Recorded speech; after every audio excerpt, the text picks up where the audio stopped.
So, hello. Hello. That's a good start. Friendly atmosphere. I believe your name is Katharina Rilling. Katharina, really. Yes, you could pronounce it better than me. And I already get the impression that you're not English. Is that correct? Yes, that's correct. Katharina sounds Italianish. Rilling sounds German. So where do you come from and how have you ended up here? I'm actually from Germany, a little town called Tübingen, and Katharina is a German name, so I'm not... Oh, is it? Yeah, it's not... It's German, so lots of people always ask me. I've been going to school with people asking me, oh, you're not Italian. I really am not. Well, I wouldn't bother if I am, but I'm not. So the reason why I'm here is when I finished school, before I finished school, I decided not to start studying immediately after school. I just wanted to do something else. And so I found this kind of gap year program, which is called PhD. And they kind of placed me here to work in this church as a volunteer. So this church and another church found out.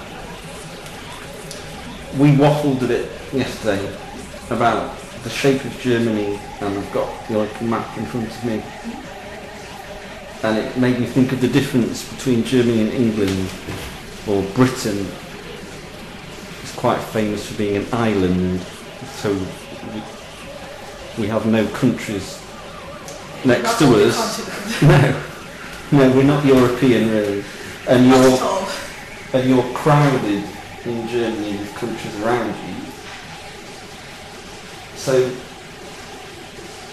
one of the aspects of English identity is being an island and being separate. So how would you describe the German identity? That's quite a difficult question. That's the idea of the interview. I know, but I'm not sure if I could say that Germany as a whole has got an identity, because Germany consists of 16 different states, so it's like you could say the South has got an identity in the North probably. So probably what's uniting all of them, I think what's quite important to understand Germany is like to know the history of Germany, and that especially what happened before the Second World War and during the Second World War is still quite important for Germany in its own understanding. Because it's still, I've got sometimes a feeling that there's still this feeling of guilt, and you can't just do things other states would do, you always need to think in a way. So I would say, yeah, probably having this kind of historical understanding is quite important to understand Germany and its identity. And what kind of surprised me when I was here is how important Germany really is within Europe. I just didn't know it, because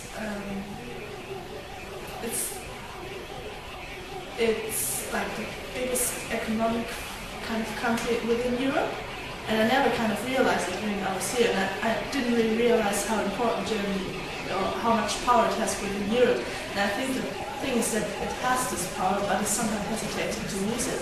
So this is how it's quite I'd say kind of symptomatically for German people that is taking backwards a little bit. I think probably some of the things like people say Germany is strict and Germany is very rude. I would say it's really quite the same. I would say there's so much difference in the health and safety and things. So Germany is because it consisting of so many states, I would rather say, yeah, probably where I come from, people have identified themselves with Swabia, where I come from, in Bavaria, they say we're Bavarian. And before I came here, I rather would have said I'm a European citizen than a German citizen. But when I came here, I first of all realized what's different to Germany, and so like within the first month, I kind of discover myself what I think is German of myself.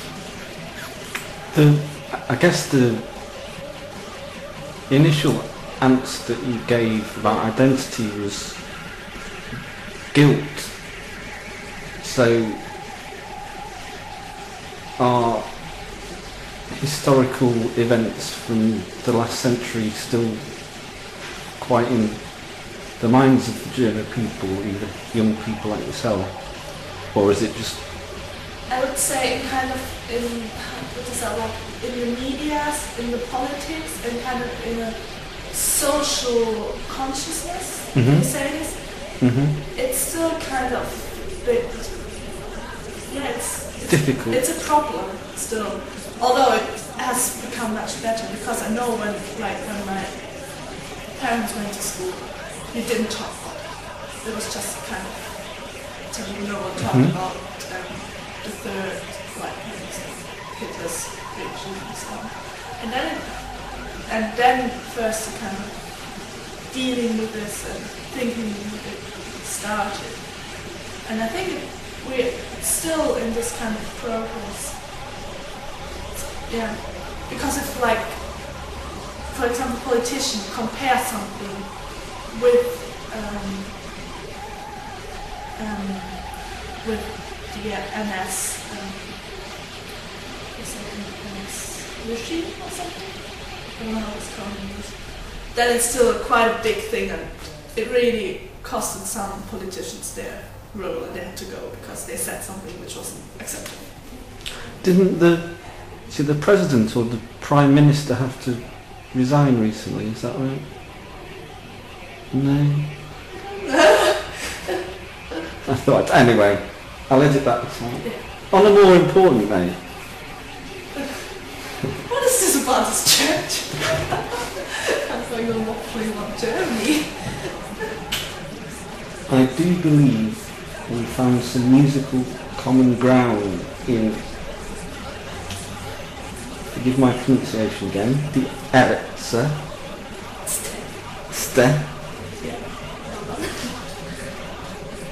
So if you had to pick one of their songs that connects you to here, to the church, which song would it be and why would you pick it?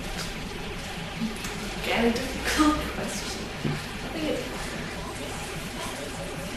I think this building has many aspects and is used by very many people that I quite like, and it's so commonly used. So it must be a song which is quite various and not just about going on one thing.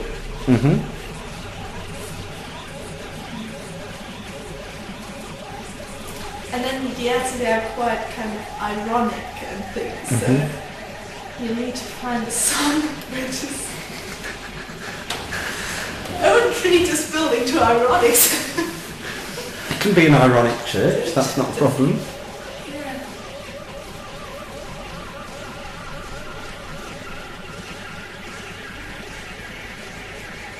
There's one song called like Sky is Blue, and the rest of your life is before you, so probably you could choose, or like you're at the beginning of your life, and although this church is so old, I still think it still tries, or like you and Andy and other people still try to, or it's what they think is important, to keep it going and to be innovative and to do new things, like having exhibitions and having concerts, and not just doing the old stiff way of having church.